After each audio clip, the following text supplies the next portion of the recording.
Greetings, ladies and gentlemen, it is I am the one and only Ray the Flying Squirrel here, and I am from the likes of the Mexi Toys videos. And ladies and gentlemen, we'll present to you our yet another new Sonic Let's Play for our channel, and this time we're going on to Sonic Rush Adventure for the Nintendo DS, which I'll explain more about that in a moment because we got a cutscene to watch.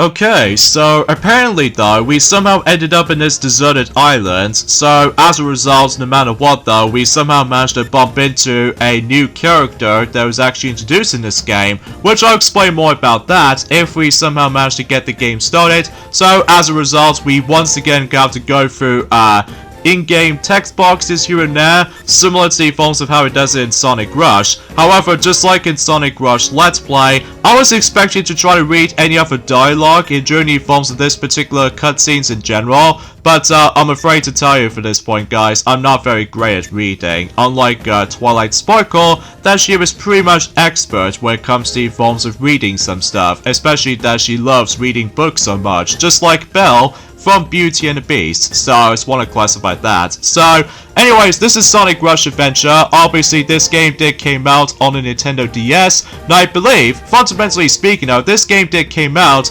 during the forms of in 2007. So as a result, and this particular game right here is basically a sequel to Sonic Rush, because as far as I'm aware, that once again, I believe we're about to take control of Sonic, and once again, Tails is with Sonic, even though it's a shame about the fact that we can't play as Tails, just like the forms of how it does it since in Sonic Rush, obviously. But the biggest difference is this time around though, is the different location we can able to explore into. So no matter what though, then again, we'll talk more about that if we somehow manage to get into the actual gameplay itself. So because of that though, the majority of everything else in this game is all about dialogue heavy. So because of that though, there might be a couple of times though about the fact that if we go onto certain cutscenes in general, basically though is about the fact that we have to go for a lot of text boxes here and there, which that could be also applies to the forms of Sonic Colors on the DS, by the way. But then again, we'll talk more about that particular version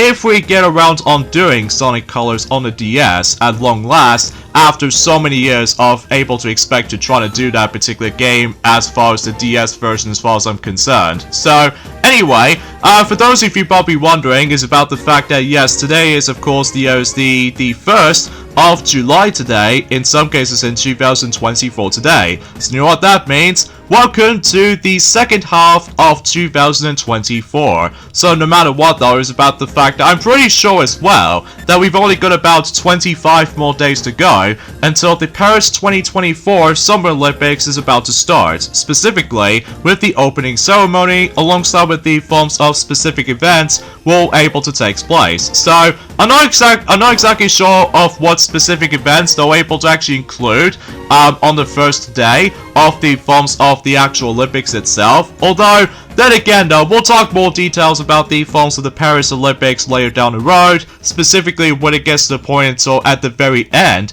of July in general. So either way though, and as you can tell already, is about the fact that we stumbled across into a new character in this game in particular, as I said this before, and her name was Marine the Raccoon. Now, some people seem to think about the fact that Marina Raccoon is the most annoying things in the world, which I will admit though, I honestly do agree with that circumstances, especially because not only she's bossy, but it's also about the fact that she did stupid things. So as a result, no wonder why a lot of people despise Marina Raccoon so much. And kind of think about it, she does kind of reminds me of the forms of its predecessor, which appears to be Styx the Badger, which as a result, I'm not exactly sure how do I explain about that particular comparison, but either way though, I suppose that particular topic can wait and join at some point in the later days to come. But for now, we have to go on to that specific spot of this particular island, which as a result, something tells me about the fact that we need to collect a certain amount of materials in order to be able to actually access to every single aspect in terms of Sonic Rush Adventure. So because of that though, which means about the fact that unlike any forms of how it does it in Sonic Rush, you immediately jump right into the actual gameplay itself. In here though, I believe we have to go into this particular tutorial segment. So, just to ensure for the fact that for those who have not played Sonic Rush before on the Nintendo DS, but it's also worth noting for us about the fact that you can able to get accustomed to the controls and also gameplay mechanics. So either way though, yeah, we're probably not going to go through any other tutorials by the way, because as far as I'm aware, this game plays out pretty similar to the forms of how it does it in Sonic Rush, except your noticeable difference is this time, as you can see, there is now a number combo system. Like every time you pull off tricks and stuff like that, the number tells you how many times you're able to actually perform certain tricks, whilst unlike in the original Sonic Rush, that it shows us the actual score tally. So because of that though, the more you try to pull off certain combos. So yeah, that's basically all there is to it though, and trading is cleared. So as a result, not only do we get ourselves the blue material, but as well as the forms of the iron material as well. And those materials, by the way, are mandatory if we want to progress in the game, which then again, we'll talk more about that if we get onto the later progressioning for Sonic Rush Adventure, which as a result, I was really looking forward to able to doing this game for you guys, especially much like in Sonic Rush. Basically though, it's about the fact I was really looking forward to able to actually catch up on the majority of the Sonic Let's Plays up until this point, just before Sonic Cross Shadow Generations is almost fastly approaching. And no matter what though, it's about the fact that we've almost got about 3 months left until specifically Sonic Cross Shadow Generations is going to be releasing during that time. So anyway, and as you can tell, we now ended up in this particular mini hub world of any sort, which it does manage to take place in one island, and as a result, you can able to select up to like, I would say few selections here and there, but either way, let's go ahead and save our game first, and as a result, no matter what though, we can now able to actually use those materials, so naturally speaking, we can now able to actually build something in this particular point. So anyways though, let me know in the comments down below for the question of the day. Have you guys ever experienced Sonic Rush Adventure before? Because as far as I'm aware, much like the forms of how it does it on the original Sonic Rush, we still managed to get ourselves the original cartridge version of the game, and I absolutely adored every single aspect of this game. Even though this game is once again being made by Dimps, much like the forms of how it does it in Sonic Rush, and no matter what though, it's about the fact that, well, fundamentally speaking though, again, we'll talk more about the specific aspects about the forms of this game in general if we dive right into the very first level in the game, because as far as I'm aware, the trading area doesn't count, because as far as I'm aware, because obviously though, there's no enemies on site. So either way though, so as you can tell about the fact that we need to able to try to do a lot of sailing in this game, because as far as I'm aware, we're going on an adventure for circumstances anyway. So because of that though, it kind of reminds me like a similar vibes as the forms of, let's just say, both The Legend of Zelda The Wind Waker alongside with The Legend of Zelda Phantom Hourglass respectively, because as far as I'm aware, this game does manage to take place in the sea or something. So either way though, speaking of something sea related, obviously we now go on to the next trading segment right here, and that we have to utilize the stylus in order to able to actually go from one place to the other. So because of that though, So yeah, as you can tell, you can able to actually zoom in the map or zoom out the map, and basically all you have to do in this point right here is that you need to able to drag this particular, or draw a line rather, until you're able to actually access to one of those islands. So because of that though, if you couldn't tell already about the fact that the recording setup is a little bit slightly awkward at times, well, this is clearly because I think something tells me my finger is a little bit too big. So hopefully I'll try to able to I don't know, use my little finger or something. So either way though, let's go ahead and do this, and as a result, basically as soon as you're able to actually touch that particular orange flag with the exclamation mark right there, this actually signifies you somehow reached the actual destination. So, and relatively speaking, I was about the fact that you don't want to go even further for the sake of the forms of that particular color tones, which again I'll explain more about that if we get onto later islands in this game, because as far as I'm aware, let's go ahead and explore onto the first island in the game.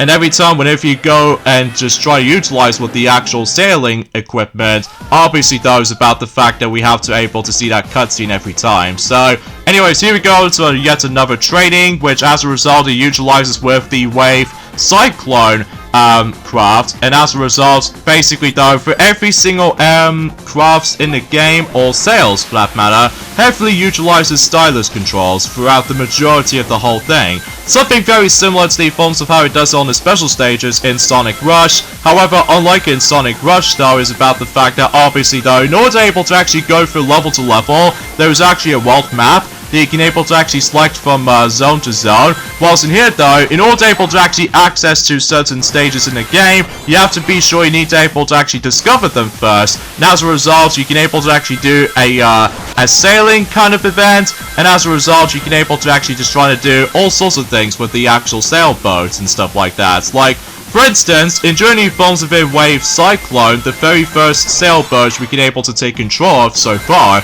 that's basically those about the fact that you have to dodge quite a number of things here and there. Like, for instance, we have to dodge those little mine bombs, alongside with the forms of those certain rocks, and even especially noticeable with the forms of, well, every once in a while though, there might be some enemies will attempt to show up eventually, but not in this case in the training segment right there, because as far as I'm aware, this particular segment is actually going to be really easy. So either way though, and as you can tell, there's also the trick system, where basically if you're trying to able to drag the stylus out, and then basically those about the fact that you can able to do all sorts of stuff when it comes to trick performance, like for instance trying to go in a diagonal movements and stuff like that. And I believe in order to able to actually access the boost feature on this particular segment, is that I believe you have to press the L button basically. So because of that though, yeah, this particular trading segment with Wave Cyclone is actually simple. So because of that though, not too many frustrations here and there, apart from later on though, that it gets a little bit too tricky at times when it comes to avoiding not only certain spike balls,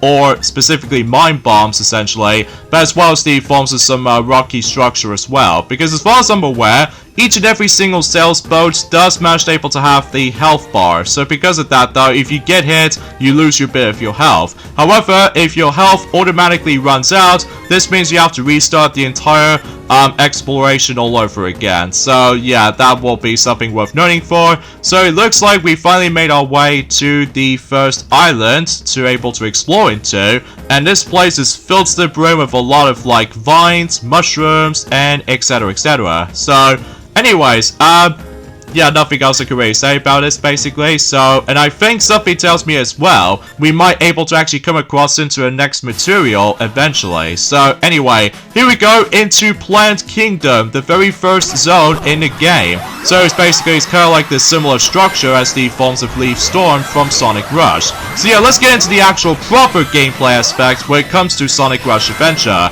As I said before, if you ever experienced Sonic Rush before, you know exactly how this plays out to be. Basically though, it's about the fact you still have to boost attention gauge, that if you're trying to hold down the Y button, then obviously though you can activate the boost. And on top of all that stuff though, there's also the forms of the, you know, air dashes. You can able to actually reach higher places and stuff like that. You can normally able to reach without it. And on top of all that stuff though, there's also the forms of how the fact that once again, much like in the original Sonic Rush, trick system does make a return. However, this time around though, as I said this before, the number counter actually shows up that depending on how many air tricks you perform. So yeah, that's what I can really think about this basically. So either way though, there's only like a couple of new additions to the table. Like for instance, as you saw, that we actually did manage to perform a somersault right onto that particular weird object as we saw familiar. And basically that allows you to able to actually access to different routes. That's basically if you're trying to pull off a somersault in a quick successful fashion. So nothing else I can really say about this basically though. So either way though, this is basically just Sonic Rush 2, except the fact that it does manage to take place in a different setting. So because of that though, and every once in a while, much like the original Sonic Rush, there are 3D segments from time to time. Like for instance, we can able to try to dodge these little pink spike balls here and there, while trying to able to do some rail grinding. So either way though, and as you can tell, the end of a goal right here is rather than the goal ring, but instead it's being replaced by a treasure, which that's the reason why we've decided able to actually do this game during at some point in the summer season, because as far as I'm aware, this game did manage to able to take a huge inspiration for doing some pirate motifs, or specifically trying to go to a tropical setting or something. So anyway, so that pretty much does it for Act 1. It's very quick, and it's also very short as well, because as far as I'm aware, unlike the forms of how it does it in Sonic Rush, that there is no special generators anymore. So, as a result, usually relatively speaking, it's probably best if we're able to discuss more about it during at some point in the later days to come. Potentially speaking, when it comes to Mondays, Wednesdays, and Fridays, essentially. Even though what I found was a little bit cooler is that we're going to be doing double Sonic Let's Plays once again, ever since in 2020, with the forms of how the fact that back in 2020, that we did done Sonic Advance 2, alongside with Knuckles in Sonic the Hedgehog 2, but that could be also say applies with this year, this time around. Like, it's a shame about the fact that both Sonic and Amy are still focusing on a bad Sonic game, or in some cases the worst Sonic games ever made, which appears to be, Sonic Boom Rise of Lyric, whilst luckily for me, I am tackling through the greatest Sonic games ever made, during the forms within Sonic Rush Adventure. So because of that though, yeah, I'm very appreciated able to actually finally tackling for this game. So because of that though, after tackling through the original Sonic Rush, back in Journey Forms have been made this year. So yeah, I very appreciate about that. So, but I digress. So, I will admit though right away is about the fact I love the music in this game so far, especially concerning not only it was catchy, but it's also about the fact that maybe exponentially though, it does manage to able to match the actual specific music tone for, even though it's hard to explain about this, because I know for a fact that much like the original Sonic Rush, it's been a very long time since I actually have last played this game for sure, because I'm pretty much used to with the forms of certain Sonic games recently, ranging from Sonic Colors, alongside with the forms of Sonic Generations, and stuff like that. So, but either way, and I believe, similar to the forms of how it does it in Sonic Rush, I believe in each and every single zones in this game, you're able to actually experience 2 regular platforming acts, and every once in a while, after you've completed the second act, you'll move on to a boss fight. So because of that though, here's the first boss in the game, which, fundamentally speaking, similar to Sonic Rush, that it's basically like a 3D kind of thing to it, and as you can tell about the fact that the boss meter is actually a lot different this time around, because normally in the original Sonic Rush it's usually divided into individual hit count, whilst in here though it's actually got its full boss gauge. So, and as you can tell, we actually did the insane amount of damage to this particular boss right here, because every time if you do manage to jump onto its weak spot a couple of times, basically though, the more damage you took. So because of that though, yeah, that way you can able to actually deal with the forms of, well, let's just say, each and every single bosses do have 2 different phases. Like phase 1 for this particular boss right here does manage to take place in the, in a higher level or something. And exponentially speaking, oh my goodness, what the heck is going on? It seems like we're now onto the bottom screen portion of this fight. So yeah, that's actually kind of interesting, because normally in Sonic Rush 1, that basically the entire boss gameplay usually always takes place in top screen, whilst in this game this time around, alongside with Sonic Colors on the DS, throughout the majority of the bosses, sometimes it does manage to encourage you to be able to see on the top screen, and every once in a while though is about the fact you see on the bottom screen. So yeah, that's actually quite interesting. And by the way, the first boss name, by the way, is actually called Ghost Rex, because as far as I'm aware, no Eggman in this game so far, which is especially concerning for the fact that obviously though, something tells me about the fact that we might come across into a different threat this time around. So, either way, Ghost Rex is pretty simple and easy, especially concerning if you're trying to do a bit of a combo thing right there, if you're trying to keep on hitting him, and basically though, he's pretty much down for good. So, and I love the fact that with the satisfaction, if you managed able to hit the last hit on him, basically though, you would able to get ourselves a nice little explosion effect. So, and as you can see, we've got ourselves the S rank. So of course, much like the forms of how it does it in Sonic Rush, basically though, there's a ranking system, makes its return, and fundamentally speaking though, is about the fact that once again, there are only 4 rankings in this game, just like in Sonic Rush. There's the S rank, as we saw familiar, and there's also the A rank, B rank, and finally the C rank. So as a result, depending on how well you did on the majority of some levels, that if you get like the highest rank, for example, which appears to be the S rank, you're able to actually get more materials. So for example, if I complete the level and I somehow got the C rank, it actually gives me 1 material, and if I get the B rank, it actually gives me 2 materials, and if I get an A rank, that will gives me 3 materials, and finally with the S rank, that will gives me a grand total of 4 materials. So yeah, I will try my best able to actually get the insane amount of good rankings as I possibly could, especially concerning for the fact that, again, as I said this before, materials are important for plot significance, so especially concerning for its upgrading system. So with that being said, folks, is that we get endings of this point right here. So join me next time for more of Let's Play of Sonic Rush Adventure. Is that I think we're about to be go ahead and trying to get on to the next island. So because of that though, I'm pretty excited about this. So I'll see you guys on Wednesday. Later, fellas.